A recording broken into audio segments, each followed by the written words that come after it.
Régulièrement, Fatima prend ce drôle de bus. Cette avocate y va pour donner gratuitement des conseils juridiques. Bienvenue dans le bus.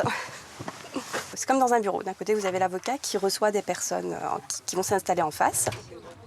Elle consacre une vingtaine de minutes à chaque personne. Comme chaque jour, l'agenda du bus affiche complet.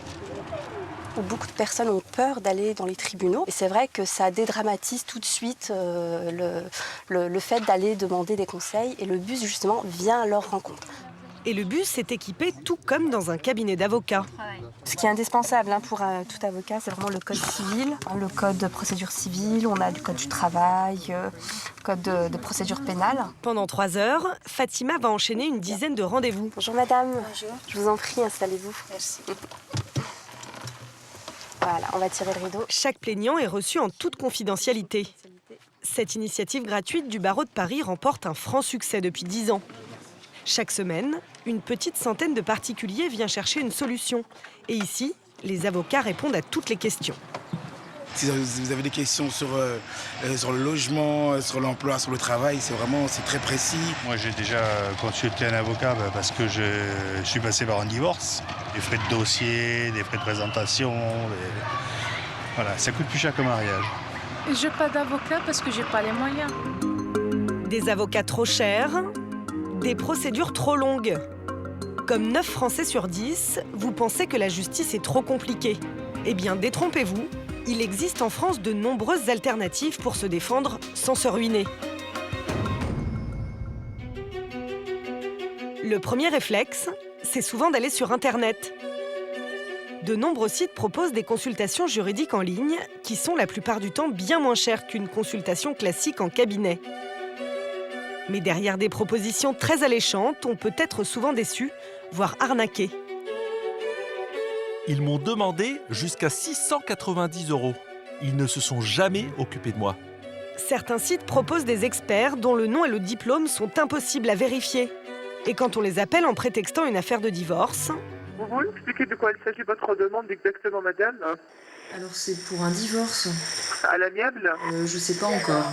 Au bout de quelques minutes à peine, l'interlocutrice parle déjà d'argent. De toute façon, madame, pour des procédures de divorce de A à Z jusqu'à l'assistance de l'avocat, bien sûr, c'est l'avocat lui-même qui va se déplacer pour vous assister, c'est à 1 500 €. 1 500 €, le tarif est attractif. Mais le problème, c'est qu'il faut payer avant même de rencontrer l'avocat. Est-ce que je peux avoir maître au téléphone avant de payer quand même? Non, désolé, je ne peux pas valider votre rendez-vous avec l'avocat sans une garantie de paiement parce que nous avons eu beaucoup de problèmes, madame. Et concernant le paiement, madame, vous pouvez faire le paiement vous-même sur notre site si vous voulez. Demandez d'abord la carte bleue avant d'avoir rencontré l'avocat. Cette démarche serait contraire à l'éthique. Maître Varro fait partie de la commission de régulation qui recense les plaintes des justiciables. Pour lui, un contact limité à Internet ou au téléphone avec son avocat est déjà suspect. On ne fait pas ce métier par correspondance.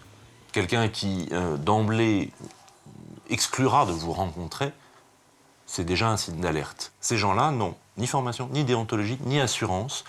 Et c'est un peu comme d'aller voir un médecin qui aurait fait 2 premières années de médecine.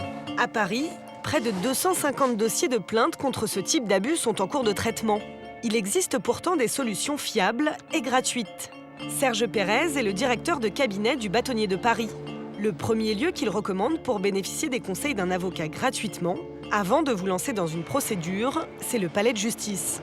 Là, on a 2 généralistes qui peuvent traiter la quasi-totalité des questions. Donc on a une personne qui fait du droit de la famille, qui traite toutes les questions de divorce et problèmes avec les enfants ou pensions alimentaires et autres. Le droit du travail, qui est un des gros morceaux de l'activité. Tous les problèmes de licenciement, les problèmes de conflit du travail, de harcèlement, etc. Et le droit du logement. Ce sont les matières qui sont les plus demandées. Succès oblige, il faut arriver dès 8 h le matin pour éviter une très longue file d'attente et pouvoir être conseillé gratuitement pendant une vingtaine de minutes. Plutôt que d'aller sur Internet et de trouver des charlatans qui vont leur raconter n'importe quoi, préfèrent venir voir les avocats ici, dans le tribunal.